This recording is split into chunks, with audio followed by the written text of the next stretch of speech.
People always say that greed changes people. I used to believe that wasn't true. I believed love was stronger than money and family would always protect one another. I was wrong.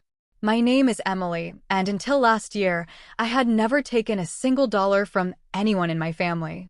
I worked as an elementary school teacher in Ohio, lived in a modest apartment, and visited my grandmother every weekend.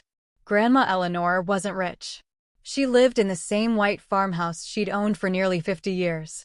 The paint was peeling, the porch creaked with every step, and the old oak tree in the yard dropped acorns everywhere. But to me, it was the most beautiful place in the world. Every Saturday we'd bake apple pies, drink tea, and she'd tell stories about raising 4 children during difficult times. She always smiled and said, "A family isn't measured by what it owns. It's measured by what it gives." I believed every word. My older brother, Jason, rarely visited. He claimed he was always busy building his real estate business. Whenever he did stop by, he'd spend most of the visit asking Grandma strange questions. Have you updated your will? Who's paying the property taxes? Have you thought about selling this old place? Grandma would simply laugh. This house isn't going anywhere. Jason would force a smile. I didn't realize then how much those conversations mattered. Everything changed one cold October morning. I received a phone call while teaching my 3rd grade class. Grandma had suffered a heart attack. By the time I reached the hospital, she was gone. It felt like someone had taken the ground out from beneath me. The funeral was held 3 days later. People from all over town came to pay their respects. They remembered Grandma for the meals she'd delivered to sick neighbors, the blankets she'd knitted for newborn babies, and the kindness she'd shown everyone. As the service ended, Jason stood beside me with tears in his eyes. He hugged me tightly. "We'll get through this together." I believed him. For exactly 48 hours. 2 days after the funeral, I drove to Grandma's farmhouse carrying fresh flowers. I wanted one quiet afternoon inside the home that held my happiest memories. But when I turned onto the gravel driveway, my stomach dropped. A huge sign stood in the front yard. Sold. Several strangers were walking through the house, measuring windows and discussing renovations. I slammed on the brakes. "What is happening?" One of the workers smiled politely. "You must be family." "Yes. The new owner wants us to start remodeling next week." "New owner?" I couldn't understand. I called Jason immediately. He answered after several rings. "Oh, you saw it." "Saw what?" "The house is sold." I stared at the front porch where Grandma used to wave every Saturday. "What do you mean it's sold?" "I handled everything." "Without telling me?" "It wasn't necessary." I could barely breathe. Grandma just passed away. Jason sighed impatiently. "Emily, don't make this harder than it has to be. How could you sell her home? It belonged to me." "What?" "The will left everything to me." I felt dizzy. Grandma loved us equally. She would never leave one grandchild with everything and the other with nothing. "Can I see the will?" "My lawyer has it." "When?" "Eventually." Then he hung up. I sat in my car crying until sunset. Over the next week, relatives stopped answering my calls. Apparently Jason had already told everyone that Grandma intentionally excluded me because I was financially stable. Some even suggested I should simply move on. But something felt wrong. Very wrong. Grandma wasn't secretive.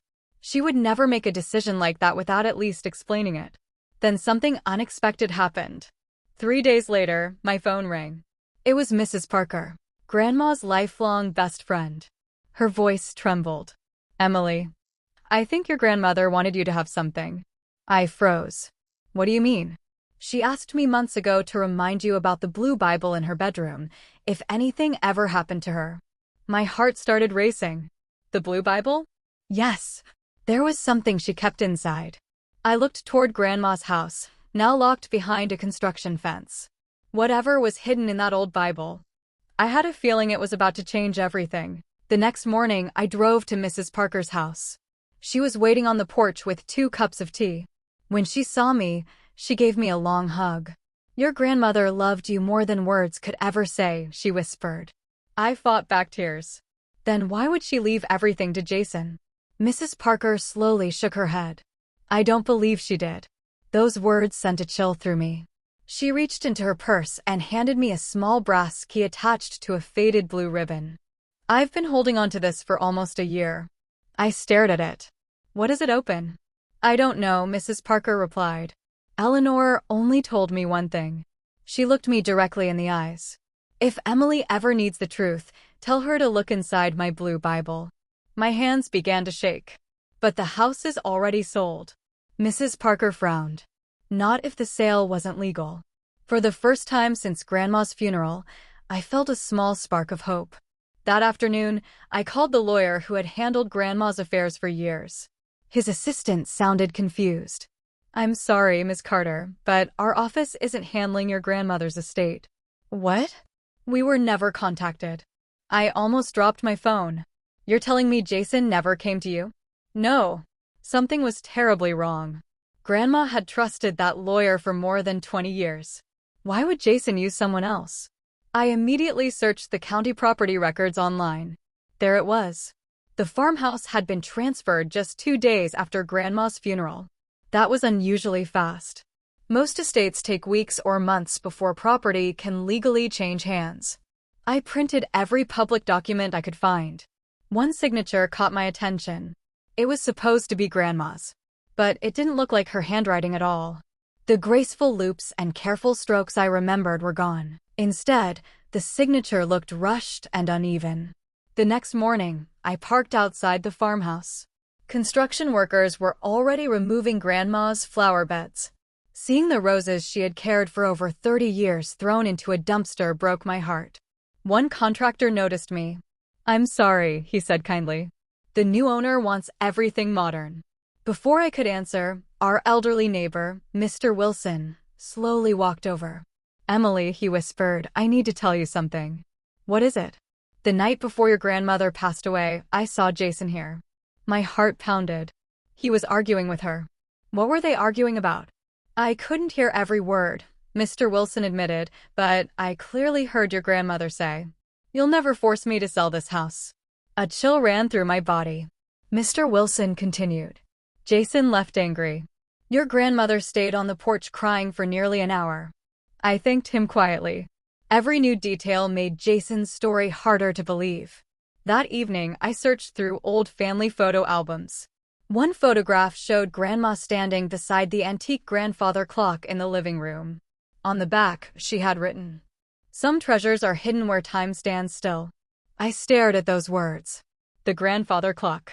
Could that be what the brass key opened? But the clock was still inside the farmhouse. A house I could no longer legally enter. Just then, my phone rang. It was Jason. His voice was calm but tense. I heard you've been asking questions. I'm looking for the truth. There is no truth. I think there is. After a long silence, he said one sentence that stayed with me. Don't go back to the house again. Not because the new owners would mind. Not because it was dangerous. He sounded afraid. As if there was something inside that old farmhouse he desperately didn't want me to find. That night, I placed the small brass key on my bedside table. Somewhere inside Grandma's house. It unlocked more than a hidden compartment. The next morning, I made a decision. I wasn't going to give up, not until I knew the truth. I called the real estate agent who had listed Grandma's farmhouse. I introduced myself and explained that I was her granddaughter. There was a long silence. Finally, the agent said, I probably shouldn't be telling you this, but something about this sale felt rushed. My heart skipped. What do you mean? Your brother insisted on closing the deal immediately. He said there were no other heirs and that all the paperwork was complete. Did you ever meet my grandmother? No. Did you ever see her sign anything? No. The conversation confirmed what I'd been fearing. Jason had controlled every step of the sale. That afternoon, I hired an estate attorney named Sarah Collins. She carefully read every document I had collected. After nearly an hour, she looked up at me. Emily, this signature doesn't look authentic. You think it's forged? I can't say that yet. But I can say this, if your grandmother never signed these papers, the entire sale could be challenged. Hope returned for the first time since the funeral. What do we do now?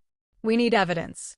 2 days later, Sarah filed a request with the county court to temporarily halt any further work on the property until ownership could be reviewed. The judge granted a short emergency order. Construction stopped immediately. Jason called me within an hour. His voice was furious. "You actually went to court?" "I only asked for the truth." "You have no idea what you're doing." "I think I do. You'll regret this." Then he hung up. For the first time in my life, my brother sounded scared. The following morning, Sarah called with good news. "The court has allowed us supervised access to the farmhouse for one afternoon." I couldn't believe it. The house where I had spent my childhood. I was finally going back. Walking through the front door felt surreal. The rooms were empty. Furniture was covered in white sheets. Grandma's favorite rocking chair was gone. But one thing remained exactly where it had always been. The old grandfather clock stood quietly in the corner of the living room. Its pendulum had stopped. Time had truly stood still. I reached into my pocket and pulled out the small brass key Mrs. Parker had given me. My hands trembled as I searched the clock. Behind the lower wooden panel was a tiny keyhole. The key fit perfectly. With a soft click, a hidden compartment opened. Inside was a small leather envelope tied with a faded blue ribbon. Across the front, written in Grandma's familiar handwriting, were the words, "For Emily, only if I'm no longer here." Tears filled my eyes. I carefully untied the ribbon. Inside was a handwritten letter. "My dearest Emily, if you're reading this, it means something has gone very wrong. I have never changed my will. Everything I own is to be divided equally between you and Jason. If anyone tells you otherwise, do not believe them. The original will is not with me. It is stored safely in my attorney's office, exactly where it has always been." I could barely breathe. The letter continued. "I love your brother, but lately he has pressured me to sell this house. I refused every time. This home was built by your grandfather with his own hands. Promise me you'll protect it if you can." My tears landed on the paper. Grandma had known. She had sensed something was wrong. At the bottom of the envelope was a small velvet pouch. Inside was an old flash drive. I looked at Sarah. "What could be on this?" She smiled. "Let's find out." Neither of us realized that the contents of that tiny flash drive were about to expose a secret Jason had spent months trying to hide and change the course of the entire case. Sarah and I drove straight to her office. Neither of us spoke during the drive. The flash drive sat on the dashboard like it weighed 100 pounds. When we finally plugged it into her computer, several folders appeared. One folder was labeled, "If anything happens to me." Sarah clicked it. Inside were scanned copies of Grandma's original will, property deeds, tax records, and dozens of family photographs. But one file stood out. It was an audio recording. The file name read, "Conversation with Jason." Sarah looked at me. "Are you ready?" I nodded. She pressed play. For a moment, all we heard was the ticking of Grandma's kitchen clock. Then Grandma's gentle voice filled the room. "Jason, I already told you my answer." My brother replied sharply, "You don't understand how much this property is worth." "I don't care. You could make all our lives easier. My home isn't for sale." Jason's voice became colder. "If you won't sell it willingly, I'll find another way." The recording ended. Sarah slowly removed her glasses. "This changes everything." I sat frozen. I had never imagined hearing my brother threaten our grandmother. The next morning, Sarah immediately contacted Grandma's longtime attorney. Within hours, he called back. "I still have the original signed will in my fireproof vault." He sounded shocked. "No one has ever requested it." Sarah asked him to bring it directly to court. He agreed. 3 days later, the courtroom was full. Jason walked in wearing an expensive suit and a confident smile. He barely looked at me. His attorney argued that the estate had already been settled. Then Sarah stood. "Your Honor, we have newly discovered evidence." She handed the judge Grandma's original will. The judge carefully compared it with the version Jason had submitted. The signatures looked completely different. The courtroom became silent. Then Sarah played the audio recording. Jason's face turned pale. Everyone listened as Grandma refused to sell her home, and Jason responded, "If you won't sell it willingly, I'll find another way." When the recording ended, even Jason's attorney looked stunned. The judge leaned forward. "Mr. Carter, do you have an explanation?" Jason swallowed hard. "It was taken out of context." Sarah calmly replied. Then perhaps you can also explain why the original will was never filed with the court. Jason had no answer. The judge ordered an immediate forensic examination of every document Jason had submitted. 2 weeks later, the report arrived. It confirmed what we had feared. Grandma's signature had been forged. Several legal documents had been altered. The sale of the farmhouse had been completed using fraudulent paperwork. The court immediately declared the sale invalid. Ownership of the property returned to Grandma's estate. The buyers were refunded through legal proceedings, and the investigation expanded into how the fraudulent sale had been approved. Jason sat silently as the judge announced the ruling. He no longer looked confident. He looked defeated. After the hearing, I stepped outside the courthouse. For the first time in months, I felt like I could breathe again. Mrs. Parker was waiting for me. She hugged me tightly. "Your grandmother would be so proud of you." I smiled through my tears. "I just wish she were here to see this." Mrs. Parker gently squeezed my hand. "In a way, she is." As we walked to the parking lot, Sarah stopped me. "Emily." "Yes, we've won the house." I smiled. "But there's still one more matter." "What is it?" Sarah handed me a sealed envelope that had been delivered by Grandma's attorney that morning. Across the front, in Grandma's familiar handwriting, were the words, "Open only after the truth has been revealed." I stared at the envelope. Whatever Grandma had written inside, it would become her final gift to our family. I waited until I was home before opening Grandma's final envelope. It felt wrong to rush something she had prepared with such care. I sat at her old kitchen table, the one the court had allowed me to keep while the estate was being settled. The evening sun streamed through the window, just as it had during the countless Saturdays we had baked apple pies together. With trembling hands, I broke the seal. Inside was a handwritten letter. "My dearest Emily, if this letter has reached you, then the truth has finally come to light. First, I want you to know that I never wanted my grandchildren to fight over this house. A home should bring people together, never tear them apart. If Jason has made mistakes, I hope one day he truly understands the pain they caused. Anger is heavy to carry. Forgiveness is much lighter, but forgiveness does not mean ignoring the truth. This farmhouse was built by your grandfather with love. My greatest wish is that it continues to serve others after I'm gone. If you are able, open these doors to the community. Let children read here, let neighbors gather here, and let this house continue to create happy memories. Love always, Grandma Eleanor." By the time I reached the last line, tears blurred the words. Grandma had never wanted revenge. She wanted healing. A few months later, the estate was officially settled. The original will was honored. Since the house sale had been ruled fraudulent, the property returned to the estate, and Jason lost every legal claim he had tried to create through forged documents. He also faced criminal charges related to the fraud. The court held him accountable, and he accepted a plea agreement that included financial restitution and community service. I took no pleasure in watching him stand before the judge. He was still my brother. Seeing him face the consequences of his own choices was heartbreaking. One afternoon, several months later, I received an unexpected phone call. It was Jason. His voice sounded different, quieter. "I don't expect you to forgive me," he said. "I know. I've had a lot of time to think." Neither of us spoke for a few seconds. Finally, he whispered, "I traded my family for money, and I lost both." I closed my eyes. "I hope you become the person Grandma believed you could be." He began to cry softly. "So do I." It wasn't a perfect ending, but it was an honest one. Over the following year, I fulfilled Grandma's final wish. With help from neighbors, teachers, and volunteers, we restored the old farmhouse. The peeling paint was repaired. The flower garden bloomed again. The old oak tree still stood proudly in the front yard. Inside, we transformed the living room into a free community library. Children came after school to read books.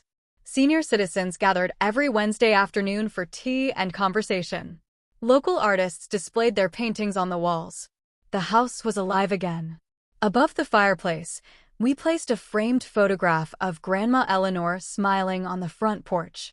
Beneath it, a small wooden plaque read, "A family isn't measured by what it owns. It's measured by what it gives. Every visitor stopped to read those words.